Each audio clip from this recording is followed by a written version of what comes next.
All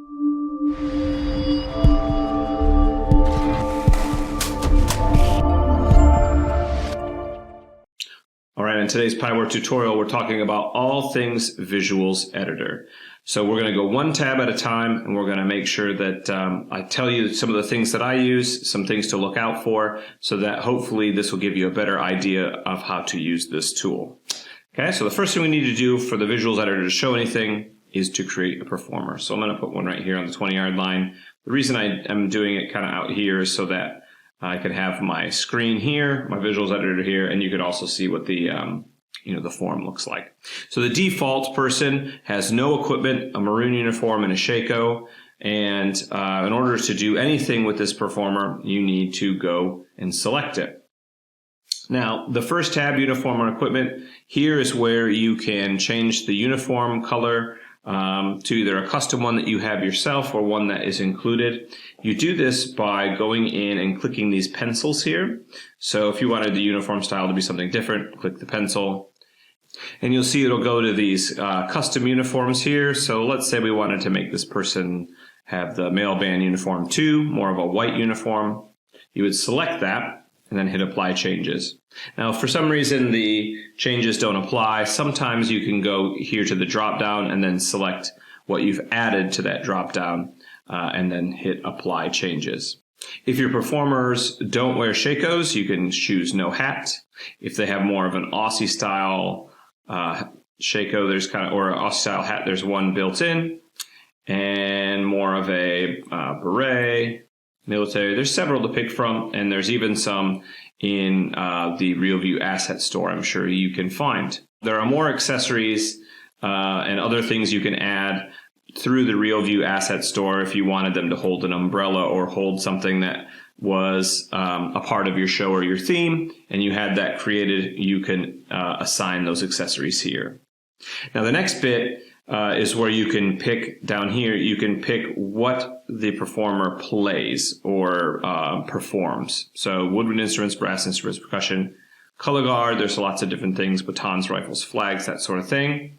But just be careful. If you start your drill with all X's on the field, and then later on you want to make them F's and C's and A's and different instruments on the field, that can change what you do with this RealView editor. So any changes you make using the Visuals editor to the equipment side, you want to do on count 0. You don't want to do it later, because you could make this person say a F later on. Maybe you wrote a chunk of drill, and then you decide, one page in, you'd like them to be a clarinet, and you come down here and you change them to a clarinet. They look like a clarinet. They still have F. You go back to count 0, they're a flute. So you want to make sure that whatever changes you make, you do at count 0. Okay, so if they wanted to be a clarinet, go back to count 0, make them a clarinet, and then they should be a clarinet for the entire duration. So count 0 is where you want to have them select what they're going to play or perform. Now for color guard members, if they start on flag and a little bit later on they switch to rifle, that's okay. You can switch them to rifle where they're supposed to happen using the Visuals editor. Don't use the label tool, because that'll change them for the whole drill. So this first tab is very important for getting the look of what you want your drill to look like. Let's go to the next tab, Facing. Now, facing is obviously a way to choose which direction you want the performers to face. Let me do this. Good. And then hit Apply Changes. You can do this over time. So now I've selected 16 counts. If I wanted them to face the end zone like this, for example, and then I wanted them to face front, but I wanted them to do it in 4 counts, I could do that by changing either the anchors, say maybe the last 4 counts they face front. I would change my anchor so that these last 4 counts are selected, put a 4 in here, take 4 counts to turn, and then hit Apply Changes. And then when you play the drill, it should have them face that direction, but then at the last 4 counts, they would turn to face the front. So that's kind of how you do it. There's a lot of cool applications to some of these facings. One of the ways I use some of them is, say if I was setting up some props on the field, I would create my props, like say I have some flats here, like I'm going to put out 8 flats on the field for the band, and I have panel vertical, let's just do this real quick, 8 by 12. So I got these tall panels out here, and you want them to kind of face the press box. So this is a good way to use facing. I'm going to select my arc of panels, and then I'm going to do face to a point. Double click it. Sometimes you have to double click. And then out here, I like to click like where the press box is, like way up down here. And then I hit apply changes. And then you can see it changes all the facing of the flats. So that's a kind of a quick way to get the look you want from your props or anything you have that you all want to kind of face one area, face a point. I saw another tutorial as well of like how to get a kind of a snake look to your props. Like say you have props that you want to string together that look like more of a snake. So there's this kind of look. And you can use this to, and we make these 4 feet wide by 4 feet tall. You can get it to look smoother by using a face grouping order. Yeah, there you go. And then now you got more of like a smoother looking form there if you were creating maybe a prop for, you know, a curved stage or something like that. So those are some creative ways to use facing. I also use, I'll get rid of all this stuff. I'll just leave it out there. Why not? I also use facing in drill. Say if I have a student or a line of students that's going to jazz run to a place, do something, get set to play, and then play their feature, I tend to use the follow the direction of movement. So I'll use follow the direction of movement. I'll go to visuals. I'll go to layered pose 3. That way, when I get to a spot where I want them to jazz run, they will put their instrument to their side, they will kind of run to their spot, and then they're ready to do their feature. So that the facing, follow direction of movement kind of looks good, especially when you have a large group of people. And then when they arrive there, you can animate maybe like the last 4 counts. They can bring their horns up to get ready to play. So horns up, take 4 counts to move. I move my anchor down here so it's the last 4 counts. Apply.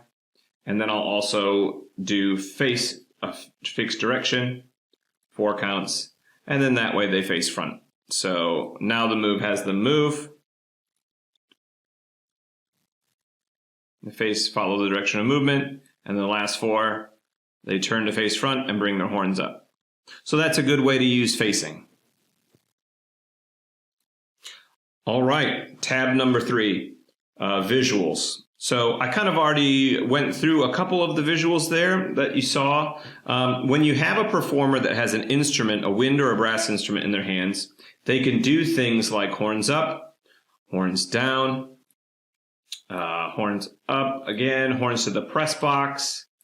So they kind of move their upper body, that sort of thing. But when they don't have a brass or a woodwind instrument in their hand, they won't have those options available. So if you ever highlight a set of people and you want to bring their horns up, you may have a person with no equipment or a color guard or a drumline person accidentally selected. So watch out for that.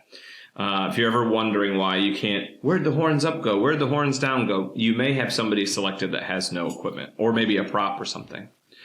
Of course, you can play through all of these and look through all of them, and everything can be put to counts. So take 16 counts to move, take 4 counts, 8 counts, 6 counts. I usually just drag these handles here to pick which counts I want them to do, and they will slowly do the visuals. So in this case, as they're marching to their spot, you can see them going to the pin pose, that sort of thing. Put them in at holds.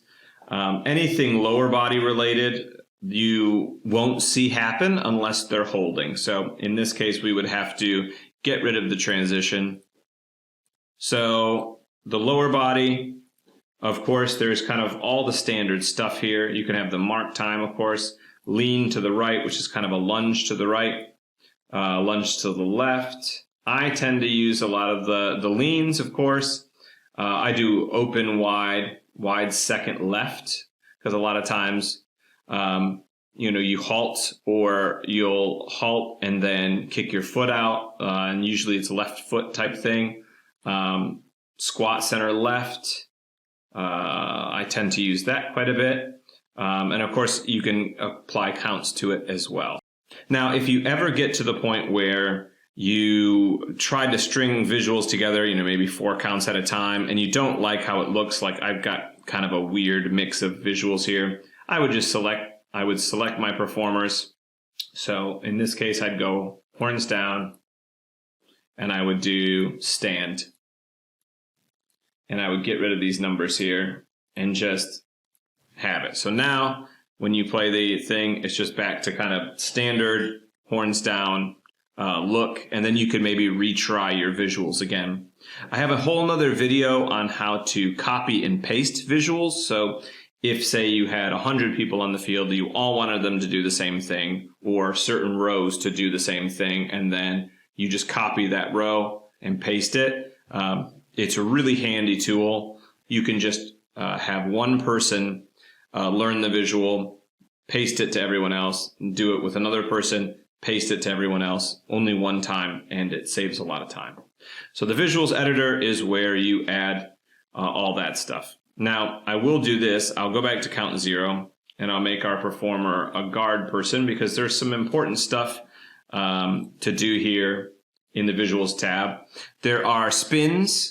And of course, you can have a spin here, which is a move. You can change the direction or the angle by choosing some of these other visuals here. So you'll want to play with, if there's something that if you really want to try to get an angle to show on your, of how you'd like the flag angled when it spins in your drill, you can go through that. I would say I generally keep my flags at attention, and I use either the spin function. So in this case, it would just be a drop spin for 16. And then that just gives the color guard director of whatever band you're writing for just an idea of what it will look like with a simple drop spin. Of course, they can spin here, half time, so it looks a little bit slower. Maybe you want a halftime look, so it's half every other count, it'll take to spin around. Or if you really want to look frenetic and fast, you do spin, and you can do double the time, so it's much faster. One thing I like to do is, if I do put a toss in, I'll do a toss, but then I also like to show the amount of counts it should take to toss. That tends to do it a little bit better. So I'll do 4 counts. Toss 3, 4 counts. It kind of gives an idea of, how long you want that to take. And, if you're writing a drill and you say this could be a good toss moment, but you're only giving them 2 counts, that really is going to change what the toss looks like and how many counts they have to do it. And of course, just like before, you can also change what they do with their lower body. Now, there's these other moves here, grand plie, and this sort of thing. You can add that 4 counts to plie while they spin. Let's just do that. And that will get them down into and back up into. So these options are things that you'll want to play around with to try to get the look of your drill and what you're trying to convey to your client, so that when they go to write or when they go to choreograph, they can kind of see what you had in mind. All right, performer prop. Now, we already did this just a little bit in the video. I use performer props for everything. I rarely use this prop tool over here. Maybe sometimes if there's something where it's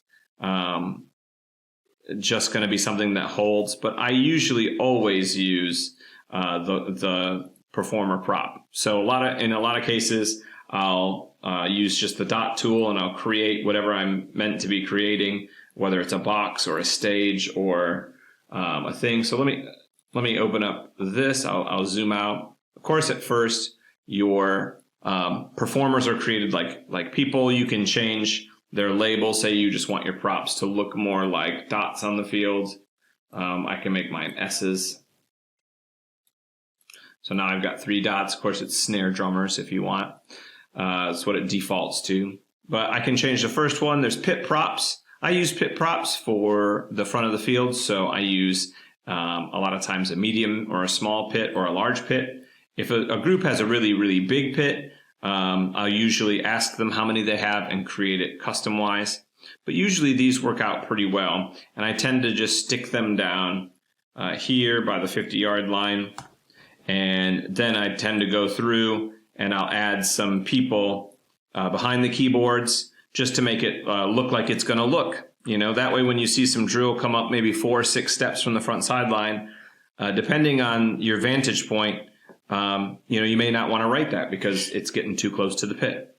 So pit props are useful. I tend to use those quite a bit. Let's go to the next one. I use a lot of box, you know, when you're creating stages, 15 feet wide by 15 feet wide by 4 feet tall is kind of a standard stage prop because it fits in with, you know, the yards and that sort of thing. If you ever want somebody to stand on the prop, of course, you've got to go down here, can be walked on, apply changes. And now when you put a performer on it, they will be on top of it if you select that performer and say, can walk on performer props. So now they should be on top, and you can have that performer spin or play on top of that stage. You can also have that stage move over time if you want to. You just highlight it and move it just like a performer would, and it will move to you know, another dot wherever you have chose it to move. Okay, I'll get rid of this transition here so that person can stay in place. Now you can also have props using the facing tool. They can rotate. They can rotate over time. 16 counts. So when you play it, you'll watch. You can also have them rotate over time. So you'll notice the box is now spinning and going to land facing the diagonal. So there's lots of things to play with here on the performer prop end. That's probably the most useful thing, I think, than using the prop tool here. Let's see. So I also use structure props. I'll tend to do like a podium for a drum major, can be walked on. And then you can stick a performer on there and have them look like the drum major.